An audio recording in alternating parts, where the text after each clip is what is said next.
Salut bien-aimés dans le Seigneur, que le Père, le Très-Haut, soit glorifié. Voilà, le Créateur. C'est toujours, comme d'habitude, un grand plaisir de venir vous parler. Donc avant de commencer ce discours, je dois d'abord dire toute la gloire au Créateur, au Père Très-Haut. Voilà, lui qui permet que je revienne encore vous parler. Il contrôle l'être, le mouvement, le ton et la circonstance. Donc Père, que ton nom soit glorifié, que ton règne vienne. Double honneur aussi à la personne du Hamashiach, le préméné de toute la création, le Seigneur et le Sauveur d'Israël. Donc toi ma soeur, toi mon frère, partout où tu es au travers le monde, toi qui prendras le temps de m'écouter, que le Père lui-même te sanctifie, qu'il te bénisse, corps, âme et esprit, que ton être entier soit gardé irrépréhensible jusqu'à l'avènement du Hamashiach, car il revient bientôt. Donc, le petit partage que je choisis de toucher aujourd'hui est très sensible, très sensible. Donc, je vais parler du mystère des règles menstruelles de la femme.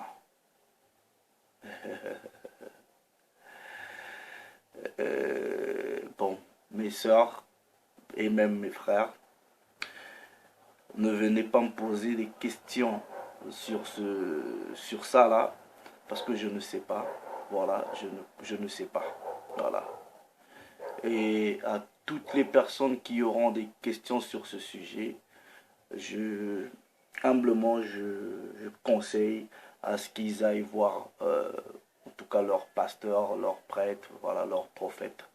Parce que la parole dit dans Malachie chapitre 2 verset 7 que les lèvres, la bouche du prêtre, du sango, la bouche du sacrificateur, du pasteur, garde la connaissance.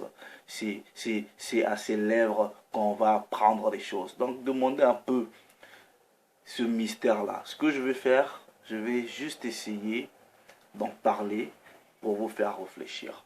Vous voyez, il y a quelques jours, je vous avais dit que la femme est un être hautement spirituel et très mystique et mystérieux. Elle est un être bizarre. Plusieurs personnes cherchent toujours à comprendre, mais c'est qui cet être? Ils n'arrivent toujours pas. Ils ne comprennent pas. Vous voyez, souvent je fais des vidéos, j'ai mes amis qui me disent « Ah, mais toi, qu'est-ce qu'il y a? Toujours les femmes, toujours les femmes. » Sœurs, amis, vous voyez, parce que je cherche toujours à comprendre cet être-là. Vous voyez, j'ai fait une vidéo où je vous ai dit explicitement que la femme, elle avait un pouvoir spirituel très très élevé. Vous voyez, quand le Père a fabriqué Adam, il a pris la terre, il a fabriqué. Mais la création de Ève est encore plus spectaculaire. Ève, elle a été extirpée d'Adam de façon spectaculaire. Donc, déjà, comment est-ce que cet être-là vient à la vie? Ça vous prouve déjà. Tu vois, vous voyez, Dieu, quand il a créé Adam, il a juste pris la terre comme ça, vite fait, il a créé. Mais pour créer la femme, il y a eu d'autres étapes. Endormir l'âme, il y a eu un autre procédé. Adam, c'était vite fait, on l'a fabriqué. Mais Ève, c'était plus compliqué. Donc, il ne faut pas blaguer avec la femme.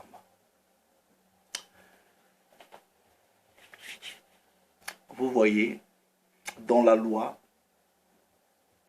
dans la loi dans le Lévitique, vous pouvez lire Lévitique 12, 13, 14 jusqu'à 15 ans.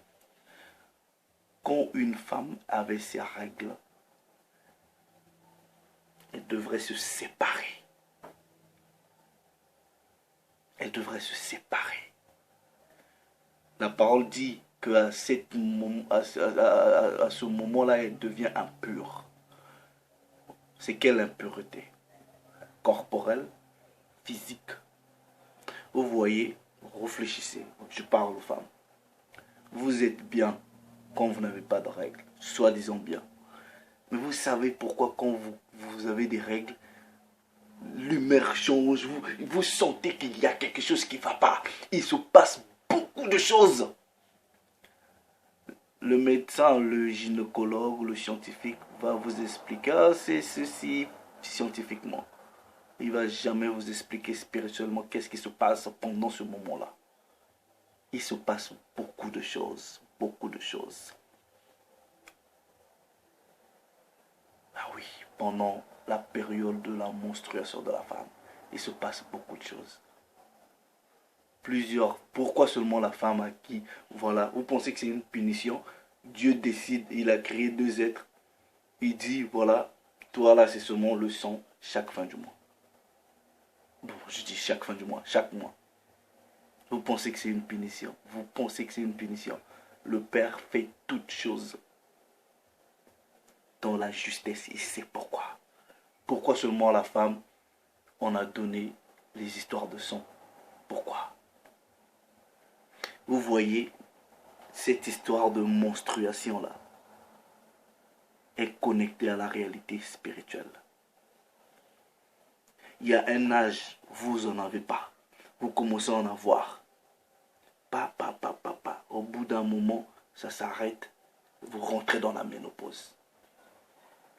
Le corps de la femme a beaucoup de messages hautement spirituels. Le corps de la femme est lié à la haute spiritualité. Vous voyez, Lévitique chapitre 12, on dit, vous êtes une femme, quand vous avez un enfant, garçon, vous restez d'abord 7 jours, plus 30 jours de plus, en séparation. Mais quand vous avez une fille, on double votre séparation. De 2 semaines et 60 jours, on double. Pourquoi on va seulement doubler quand c'est une fille? On double. En Israël ancestral, dans l'Afrique ancestrale, vous voyez, quand vous avez un enfant, la femme qui a accouché ne se faisait pas voir au public comme ça. Non. Elle devrait se cacher pendant peut-être 3 mois. Et quand elle ressortait après son accouchement, vous sentez qu'elle était devenue encore plus belle. Elle ne se faisait pas sortir. Bon, il y en a peut-être avec les réalités aujourd'hui. Elles peuvent aller, soi-disant, baiser ou quoi que ce soit. Mais elle ne sort pas comme ça. Elle devrait se voiler. Cherchez bien certaines coutumes, certaines tribus. Ils pratiquent ces choses-là. Et ça, c'est biblique.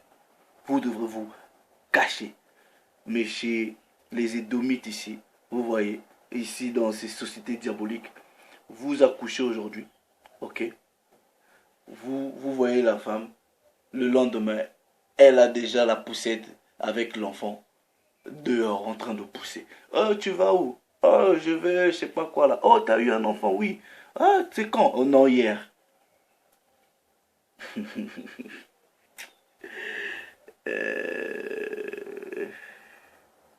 Il se passe quoi? Pourquoi seulement à la femme on lui a donné ça? Pourquoi? Pourquoi pas à l'homme? Et une femme, je veux dire quelque chose, hein, ça n'engage que moi. Vous voyez les gens qui me connaissent, toutes les femmes, ma famille, la femme, les sœurs qui sont autour de moi, savent très bien, ça c'est juste quelque chose de personnel. Quand elles sont dans leur période là, je ne mange pas de leur nourriture. Voilà. Je ne mange pas de leur nourriture. C'est un choix personnel et spirituel. Et en Israël ancestral, quand vous aviez vos règles, non seulement vous ne sortez pas, vous ne venez même pas au temple. Mais ici, là, ouais, ouais, les femmes qui sont pasteurs, là, qui se disent pasteurs, quand elles ont les règles, elles vont prêcher. Vous êtes soi-disant femme pasteur. Vous avez des règles. Vous allez prêcher. Vous, fidèle de l'église, ma soeur, vous avez des règles. Vous allez à l'église, soi-disant, adorer Dieu. Et votre pasteur vient encore. Il vous impose même les mains, soi-disant, il prie sur vous. Et bon, peut-être qu'ils savent pourquoi ils font ça, moi je ne sais pas. Mais allez vraiment bien lire. Essayez de voir ces choses sous un angle spirituel là. Il se passe quoi? Et pourquoi seulement la femme doit subir ça chaque mois? Et vous voyez, à différents types de femmes, il y en a qui ont des règles de 3 jours, il y en a 5 jours, ça dépend. Il y en a. Et généralement, je travaille dans la santé reproductive et sexuelle, je sais. Quand vous tombez enceinte, normalement, les règles stoppent. Ah là là, mais oh, blague avec Dieu, ça stoppe. Boum!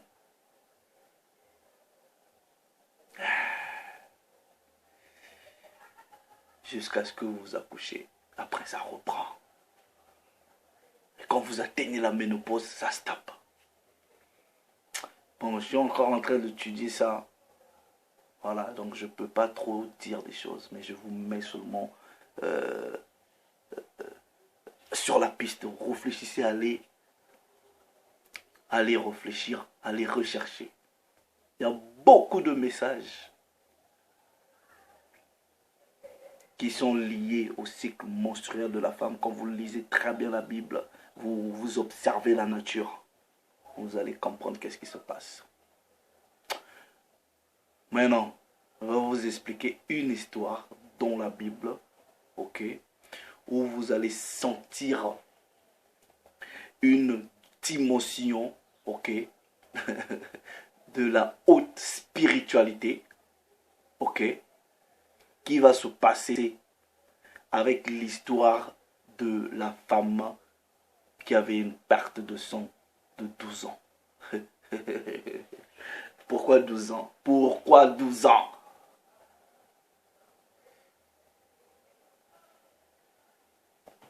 On va lire. Vous lisez cette histoire-là, ok, dans le christianisme, vous faites du bruit. Vous voyez, pour être un pasteur dans le christianisme, c'est très facile. S'il y a un métier facile à faire, être pasteur dans le christianisme actuel. Je parle du christianisme actuel. Tout ce que vous devrez faire, soyez un agitateur, un mobilisateur, ok, quelqu'un qui excite les gens. Vous voyez, il vient, bien-aimé, tel que tu es là aujourd'hui, tu vas recevoir le miracle. Connecte-toi seulement, parce que cette femme-là, elle avait une perte de sang depuis 12 ans, mais quand elle a touché Jésus, il y a eu une guérison. C'est pour cela que je te dis, aujourd'hui, tu ne vas pas sortir d'ici comme ça. Voilà, Jésus va te toucher. Tu vas être guéri.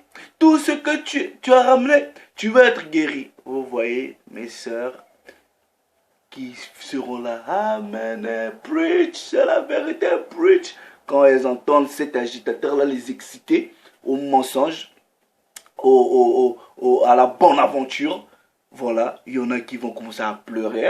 Jésus, Jésus, je fais mon miracle, je ne sortirai pas d'ici la même. Tous les jours, on vous dit, vous rentrez ici, vous n'allez pas sortir la même. Vous rentrez de là, derrière même quand vous sortez de là, vous sortez pire que comment vous étiez rentré. Ils vous agitent. Ils disent, la femme, elle a perdu sang. Elle a vu un miracle. Vous voyez les sœurs, ça pleure. Oh, je vais vous donner encore un autre détail, une autre information. La faiblesse de la femme, c'est sa fragilité physique. Mais une femme, selon le grand ordre des choses, quand elle atteint le niveau de connaissance de qui elle est, selon la volonté du Père, et elle se situe dans cette réalité-là. Vous voyez, mes soeurs vivent trop dans la dimension physique, dans la dimension de leurs émotions. C'est pour ça que vous pleurez bêtement pour n'importe quoi. On vous agite, on vous agite.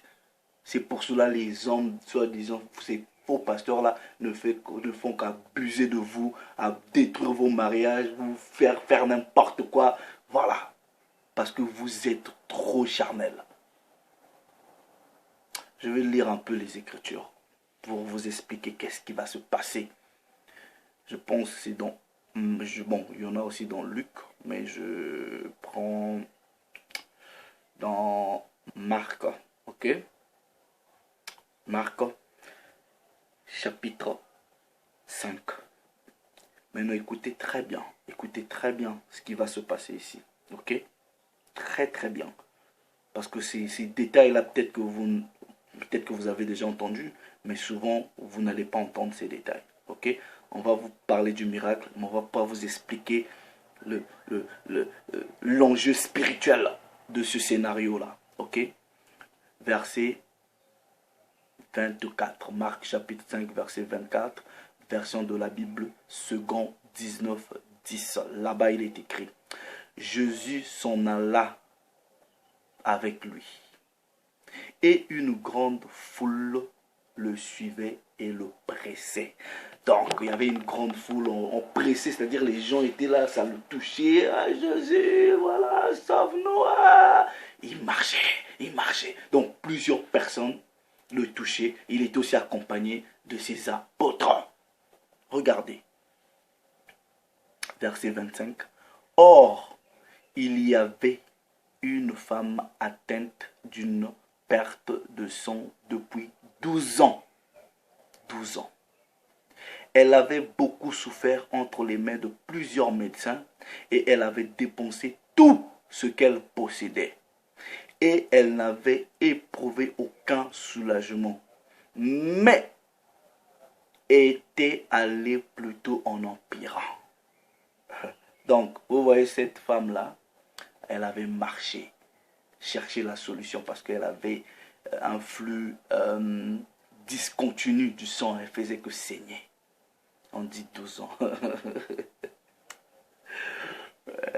Il y a le sang, il y a le nombre des années.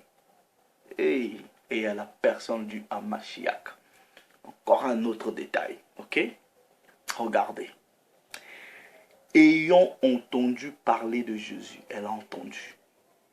La foi vient de ce que l'on entend. Et ce que l'on entend vient de la parole du Père. Elle vint dans la foule par derrière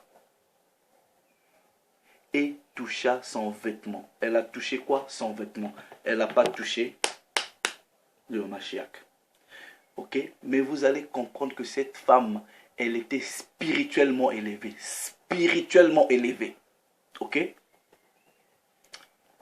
Car elle disait, si je puis seulement toucher ses vêtements, je serai guéri. Maintenant, regardez ceci. Au même instant, ok, au même instant, la perte de sang s'arrêta. Au même instant. Elle n'a pas touché la personne du Hamashiach, elle a touché le tissu du vêtement. Maintenant, regardez, ok? Jésus. Donc non, elle sentit dans son corps qu'elle était guérie de son mal. Elle le sentit dans son corps. Maintenant, regardez. Jésus connut aussitôt en lui. Donc, regardez, il se passe quelque chose là de divinement spirituel. aussitôt, Jésus connut en lui qu'une force.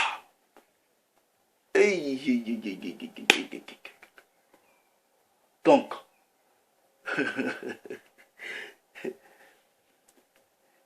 il a eu une décharge électrique, une décharge énergétique qui est sortie du corps du Christ.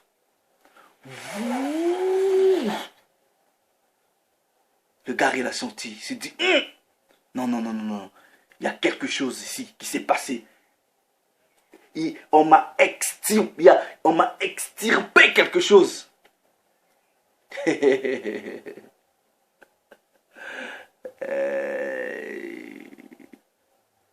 Il se retournant, en se retournant, voilà, au milieu de la foule, et il dit, qui a touché mes vêtements? Il était très précis.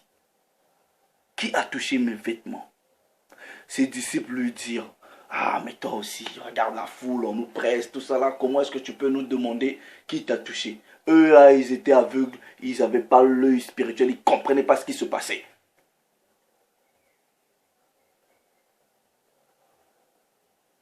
Et il regarda autour de lui pour voir celle qui avait fait cela. Quand il s'est posé la question, il s'est rendu compte, mon énergie, l'énergie que j'avais est partie. Et il a vu cette énergie-là dans le corps de la femme. Et cette femme-là, elle a compris que voilà, le gars s'est rendu compte qu'il s'est passé quelque chose. Les disciples, ils étaient là aveugles, ils ne comprenaient rien. La foule ne comprenait rien. Et la femme, elle a eu peur. Elle s'est dit, ah, est-ce qu'il va retirer son énergie, sa force? Qu'est-ce qui va se passer? Maintenant, on dit la femme effrayée et tremblante, chassant ce qui s'était passé en elle, vint se jeter à ses pieds et lui dit toute la vérité. Maintenant, on va vous dire, elle lui dit toute la vérité. Mais c'était quoi la vérité? La vérité, c'était seulement de dire, oui, c'est moi qui t'ai touché. Ah non! Maintenant, vous allez vous expliquer, voilà, quelle vérité elle lui a dit. Parce que cette femme-là, elle était populaire, les gens la connaissaient. Quand le Christ s'est approché, il dit, mais c'est toi en fait. Parce que tout le monde la connaissait. Donc, elle ne pouvait pas venir vers le Christ à visage découvert. Parce que c'était interdit par la loi qu'une femme, avec ses règles, comme ça, qu'elle vienne dans un endroit public, voilà. Parce que les Hébreux, les Bantous qui étaient autour du Christ, ou même ceux qui le suivaient, connaissaient cette loi. On connaissait cette femme qui avait ce problème. Parce qu'on vous dit, voilà, elle est partie, tout le monde savait. Donc elle a dû reconnaître que voilà, j'ai dû me camoufler, j'ai dû me voiler le visage. Le Christ a regardé comme ça, dit, ah, bon, tu as fait ça par la foi. C'est cette foi-là qui t'a guéri. Dans le christianisme, on va vous seulement parler du miracle. Mais on ne va pas vous expliquer c'est quoi cette vérité. Parce que la loi l'interdisait. Donc elle ne pouvait pas venir dans cette foule-là, comme ça, à visage découvert. Maintenant, je vous pose la question. Le Christ a fait plusieurs miracles. Même la parole dit, il a fait encore plusieurs choses qui ne sont même pas écrites dans vos Bibles. Ça, c'est ce que Jean a dit. De tous les miracles que le Christ a fait, il n'y en a aucun, en tout cas à ce que je sache, peut-être quelqu'un sait, où lui il s'est plaint en disant, j'ai senti quelque chose me quitter. Et il n'y en a pas.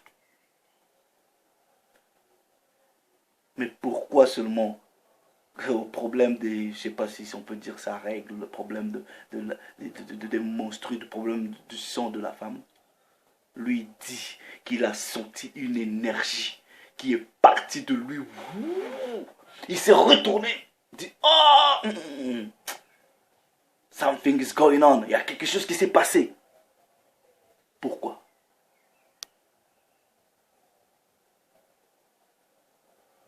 Pourquoi? Vous savez pourquoi quand vous avez... Posez-vous la question, les femmes. Observez-vous. Vous savez, je ne peux même pas... Vous voyez comment... quand vous avez vos règles, vous voyez l'humeur, comment ça change. Vous voyez comment les réactions changent. Il y en a qui deviennent nerveuses. Il y en a qui... Et elles se sentent plus. Vous savez qu'est-ce qui se passe. Vous savez vraiment qu'est-ce qui se passe.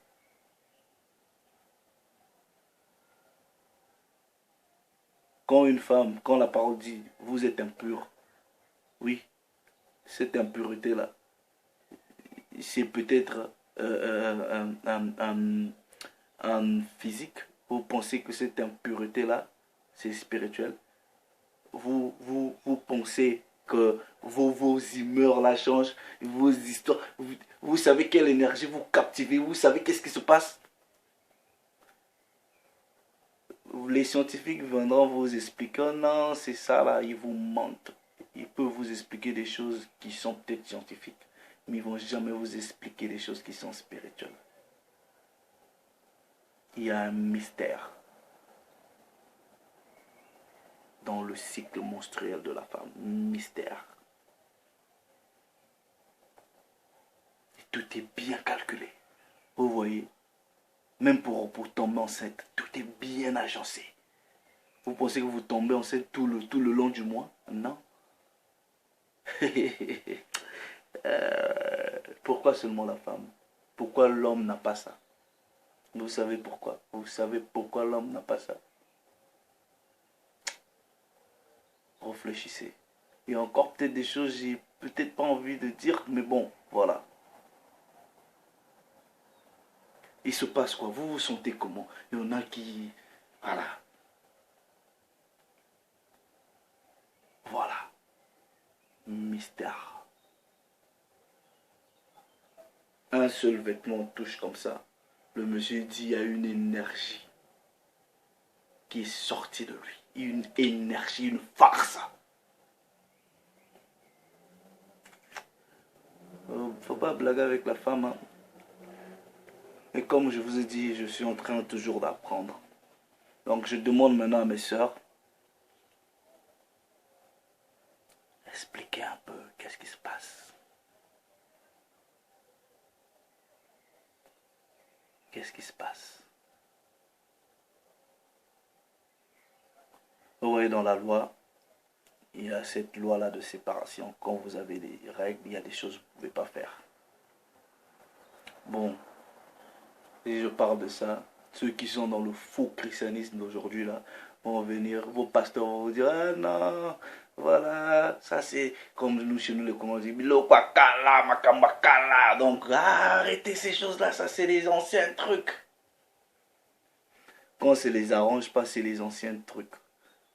Quand c'est pour bouffer l'argent dîme là, il n'y a pas d'anciens trucs, n'importe quoi. Quel ancien truc? La loi elle est spirituelle et éternelle. La loi est spirituelle et éternelle. Il y a 613 lois à peu près. Et elles sont divisées en différentes catégories. La seule loi qui a été accomplie, c'est les lois sacrificielles. Par la personne du Hamashiach. Et le reste, voilà, ça reste. Donc, sœur, essayez un peu de m'expliquer. Réfléchissez-y. Pourquoi seulement c'est vous? Qu'est-ce qui se passe pendant cette période? Comment est-ce qu'une femme touche le Christ comme ça? Il dit, il y a une force qui est sortie de lui. Vous ne verrez ça, vous verrez ça nulle part autre dans la parole du Père. Il y a encore un truc que je vais dire, mais j'ai pas vraiment besoin de dire ça. Parce que si je dis, il y en a qui vont aller faire n'importe quoi. Non, je dis pas. Vous voyez. Ceux qui ont eu une connaissance des cultures africaines, réfléchissez un peu, vous voyez. Une femme, quand elle accouche en Afrique ancestrale, elle ne sort pas. Elle en reste en réserve, en séparation. Et dans certaines traditions, même le mari ne la voit pas pendant un moment. On peut lui ramener l'enfant, il touche l'enfant, mais la femme, il ne voit pas. Donc, ne pensez pas que Dieu fait ces choses-là de façon anodine parce qu'il a envie de punir soi-disant la femme. Non. Tout est en ordre. Tout a une raison, tout a une cause. Donc, le corps de la femme, c'est un corps mystérieux. Mystérieux. Et son fonctionnement est même plus mystérieux que le fonctionnement du corps de l'homme. Donc, essayez un peu de réfléchir là-dessus. Essayez de réfléchir là-dessus. Quand vous allez chercher, vous allez trouver, comprendre beaucoup de choses. Donc revenez, essayez un peu de m'édifier. Moi-même, je suis en train d'étudier un peu sur la question. Voilà. Bon, le Père s'est encore glorifié. Le Père s'est encore glorifié. Et je te remercie pour ces quelques instants. Salut les amis.